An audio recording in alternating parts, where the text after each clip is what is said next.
And a very good morning to you. It's John Fradgley from the Bell Legal Group, back with you for another program of The Law and You right here on 4CRB. Your opportunity to get free legal advice between now and 9:30, that's 10:30 Tweed Coast time.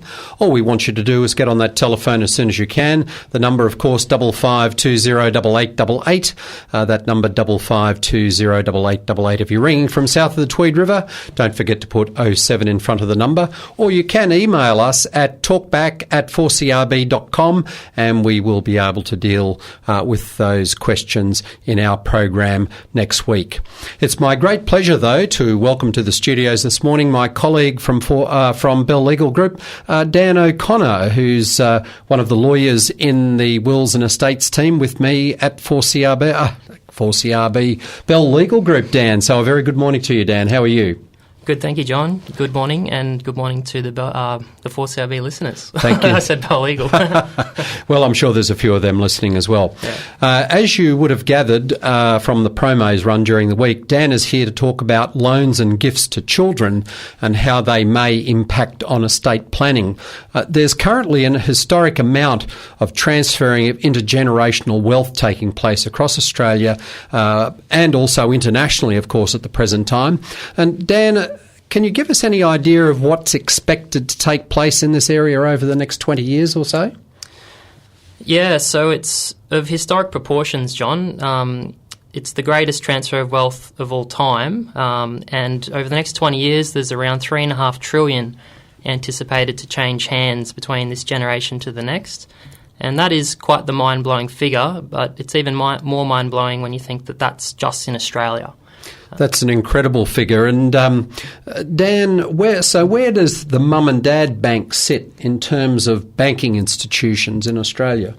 Yeah, so that is the informal name we give to it. And John, you might be able to relate to that, I'm not sure. But it's actually, if we considered it to be a bank of its own right, it would be analogous to the Macquarie Bank almost in terms of lending power. So it's quite powerful, yeah. So that would put it around about the 9th biggest bank in thereabouts. Australia, mum and dad bank. So all of our listeners out there, you're part of that mum and dad bank, I'm sure, the 9th biggest bank in Australia.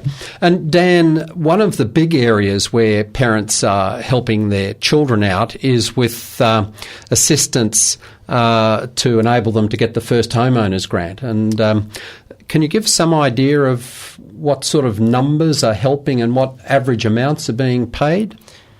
So the figures are not entirely, there hasn't been huge amounts of research on it, but based on the most recent surveys, at least 20% of first homeowners are getting financial contributions from their parents, and on average is $70,000 being contributed there. So that's a huge amount that goes to be part of that mum and dad bank, doesn't it? Absolutely. Well, we'll just pause for a moment. We have a call on the line, so we'll say a very good morning to Murray. G'day, Murray. How are you today? Good morning, John. How are you? Very well indeed, and thanks. And Danny too. Good morning. I have a question on powers of attorney and medical advanced health directives. Yes. Yep. Mine are based in Queensland. Mm-hmm. Are they practiced? Are they applied Australia-wide? Yes, they are, Murray. So if you've prepared an enduring power of attorney in Queensland and you've prepared an advanced health directive in Queensland, then they will be certainly recognised in the other states and territories of Australia. Right, okay. And they need to, suppose I go to hospital in South Australia or something, or Victoria, whatever. Do they need to cite that or what? It would be advisable that they do so. I think from memory there's a national register now, not of powers of attorney and advanced health directive, but there's a national register of documents and things relevant to your medical records. And if you've opted in for that, or if you're in it rather than opted out, there's a possibility those documents might already be in that national database. However, I think out of an abundance of caution, I would be making sure that I had a copy of those documents with you if you were contemplating a visit to hospital when you were in another state. Well, no one does just contemplate going to hospital, but never mind. No, you certainly don't. Not if you're going on holiday anyway, Murray, that's for sure. Thank you very much, John. Okay, all the very best.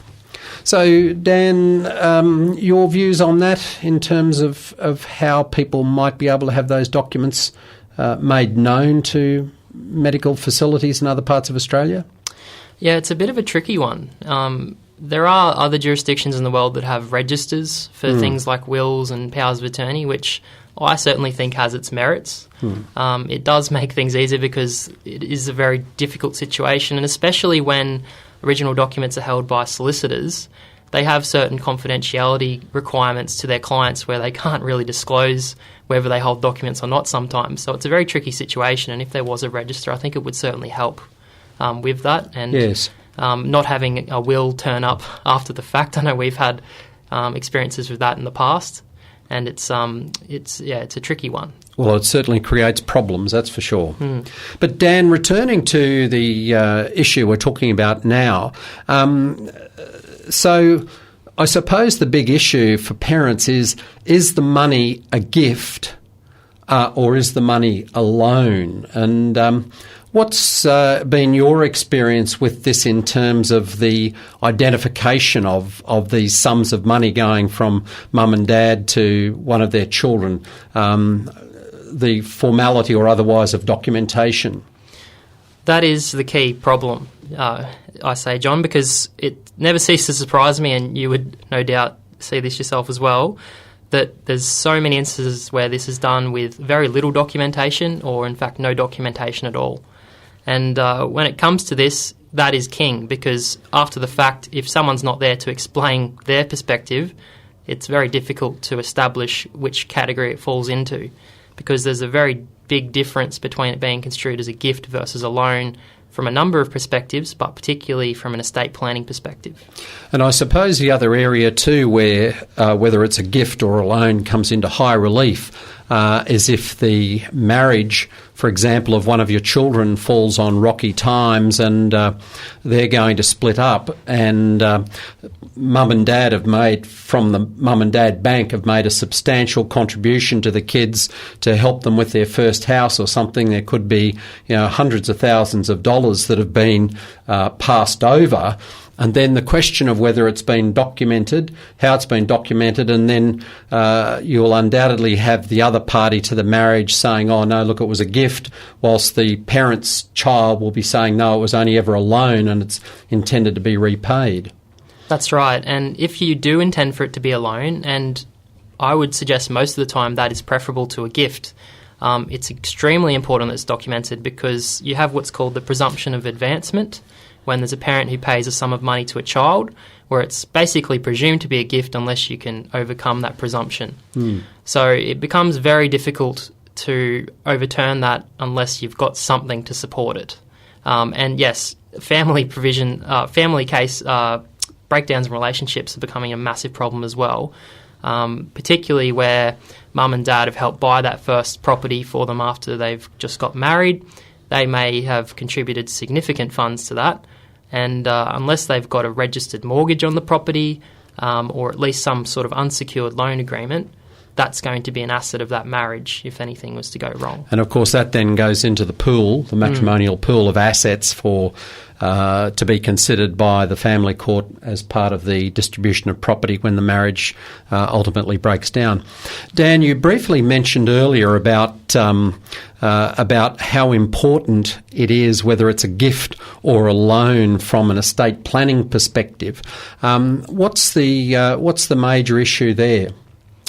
Well, it all depends on what your intentions are as the testator, because anything that's a gift during your lifetime does not come into consideration when it comes to what you receive under the will. So you may have made provision for you might have several children, you might have given some children monies during your lifetime, and if those are considered gifts, then if you've left a will where the children are treated equally, they're still going to receive the same under the will. even though you've provided additionally for one of the children during their life. So in other words, you've got a situation where one of the children, say, has received a gift of $50,000 and then the estate's divided equally, so they then get an equal share of the residue of the estate, and the $50,000 is basically a bonus on top for the child who was fortunate enough to have received the gift. Yeah, that's right. And a lot of the time parents will intend to provide for all of their children. For example, they might pay for their wedding, or assist with the first purchase of their home, but it might be a case that not all their children have reached that milestone yet.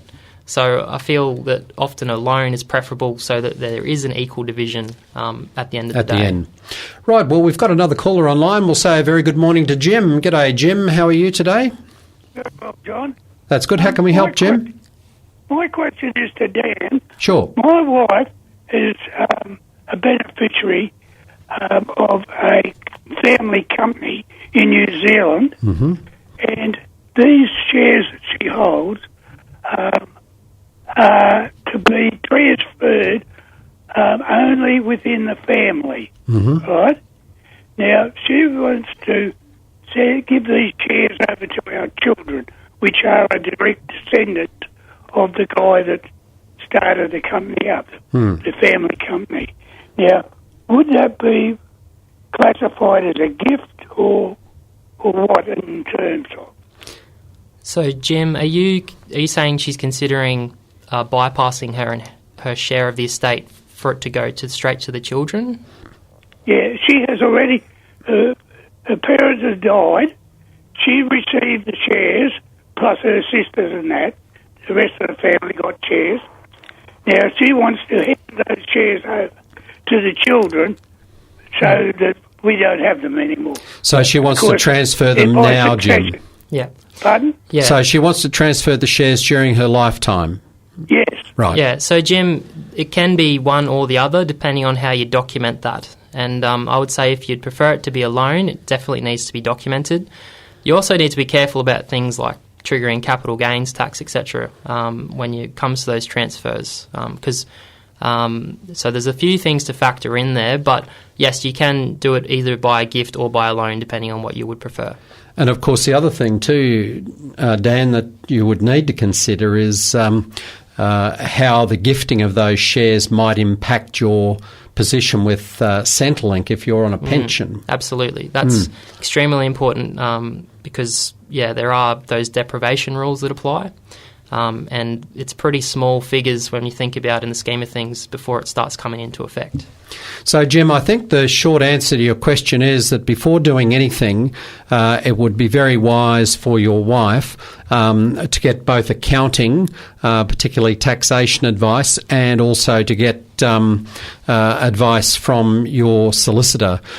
Because if the shares are left under your wife's will, if they're now in her name and they're left under her will, the shares will probably pass across with her with the original cost base, and there will not actually, although it's death is a CGT event, there wouldn't be any capital gains tax payable. But if the shares are gifted, as Dan pointed out, there very well may be capital gains that's payable. And I think this is complicated further by the fact that they're shares in a New Zealand company rather than an Australian company, so there may be some other tax issues that need to be looked at there quite carefully before you actually proceed to make an inter vivos transfer.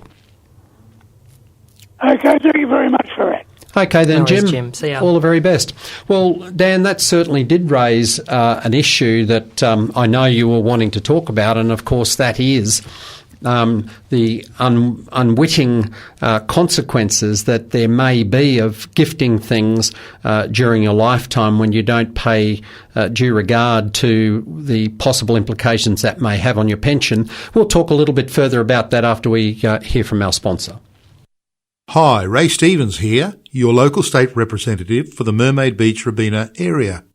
As a long-term representative of this great neighbourhood, I understand the core community issues and strongly advocate on your behalf in the State Parliament about them. Please contact my office on 5600 100 with any concerns you may have or problems that I can assist you with, and I will do my best to help. Thank you for listening. A station sponsor.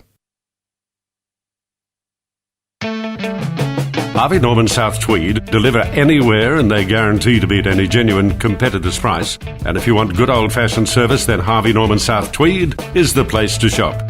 Their specialised staff will give you the best advice for your needs. With a great range of computers, furniture, bedding and electrical, there is no need for you to shop anywhere else. Why don't you go and see the friendly staff at Harvey Norman South Tweed, because customer service is their priority. Go, Harvey, go. Another sponsor. And this is the Law and You on 4CRB. My guest in the studios today is Dan O'Connor, who's an associate at Bell Legal Group in the Wills and Estates team.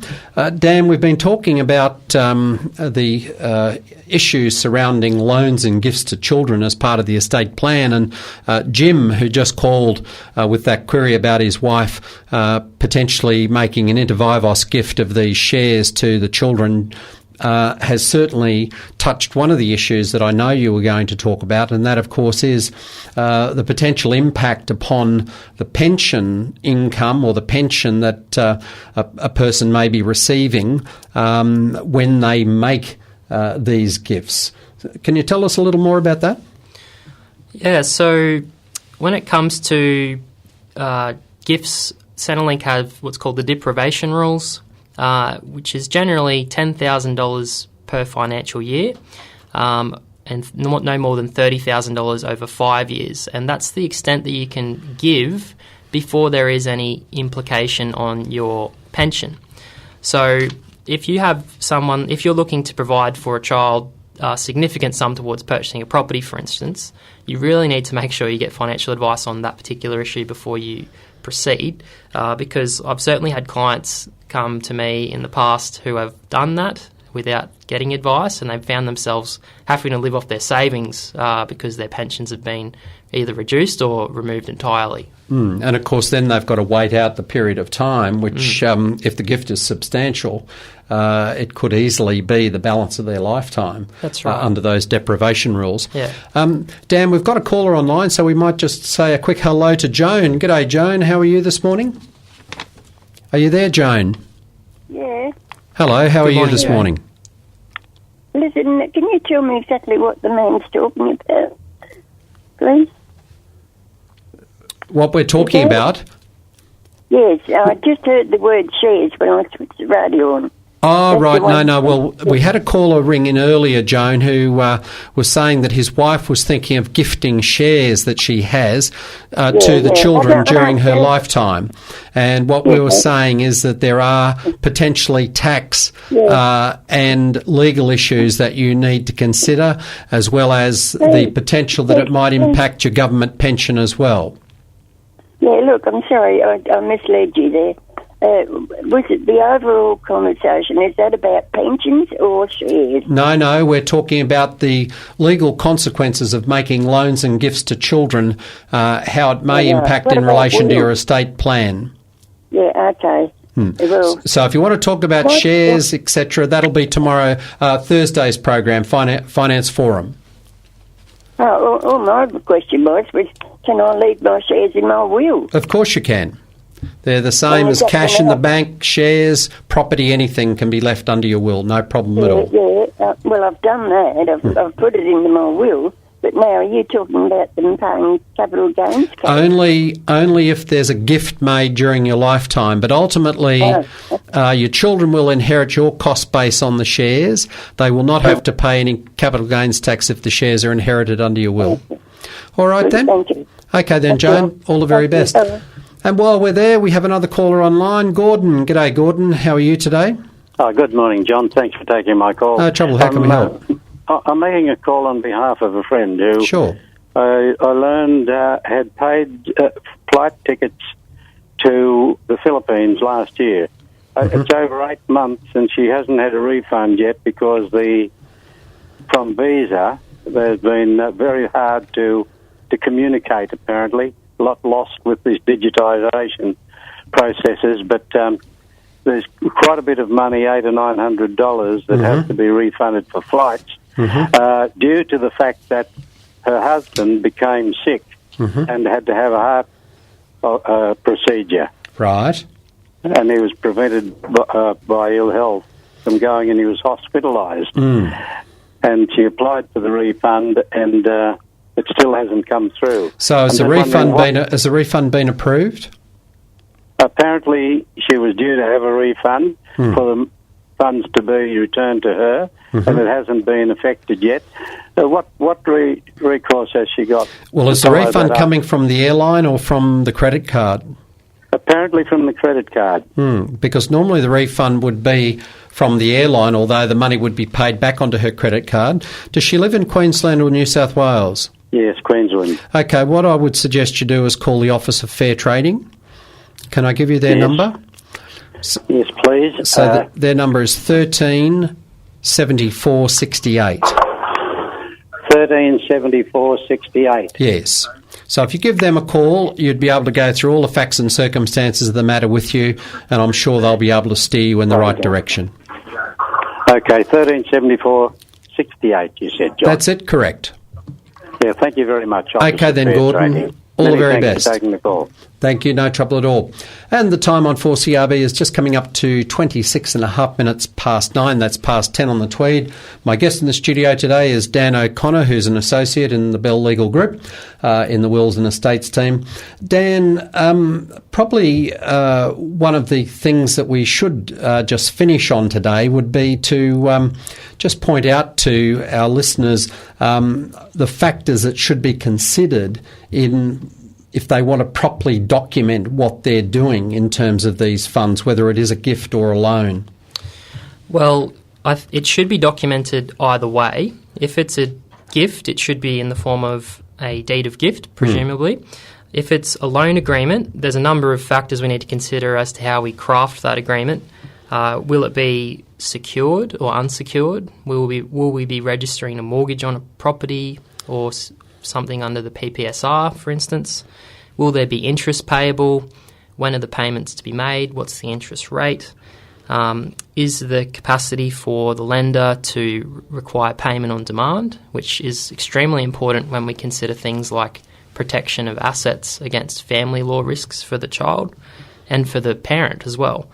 And also the limitation of statute of limitations with regards to the loans, because a lot of people enter these agreements and don't realise that if you don't repay, if there's been no repayment of that debt for a number of years... Or acknowledgement, then the debt becomes statute barred. And it could be as little as 6 years, potentially 12 years, depending on how the agreement's set out, whether it's secured or unsecured, etc., or whether it's by deed. So it's really important that that agreement has a provision saying that the parties agree to re-sign the deed every 5 years or so that it's within that 6-year time frame. I suppose one of the other things you could do would be to have the agreement, an agreement that the money is to be repaid in, say, 12 years' time, so that there's a set date for repayment, which would at least extend the period that the agreement would remain valid for. What about if repayments are made under the agreement during the course of the agreement? What's the advice there? So a repayment will generally reset the time frame for that period. So it's also important that you keep very clear records if there have been any repayments. A lot of the time these gifts are given from, or these transactions between parent and child are not intended to be repaid. But we document them as a loan for protection purposes. Yes. So it may very well be that there aren't any transactions, which is why re-acknowledging that debt is very important. Fair enough. All right, Dan, well, look, I think that's about all the time we have today. We're quickly approaching the local news, which, of course, will come along at 9:30. My guest in the studios today has been Dan O'Connor, who's an associate and lawyer in the Wills and Estates team at the Bell Legal Group. Thanks very much for coming along, Dan, and thanks for all that information. My pleasure. Thank you. This is John Fradgley from the Bell Legal Group. I'll look forward to being back with you for another program of The Law and You this time next week. But as always, until then, from me, it's goodbye and God bless.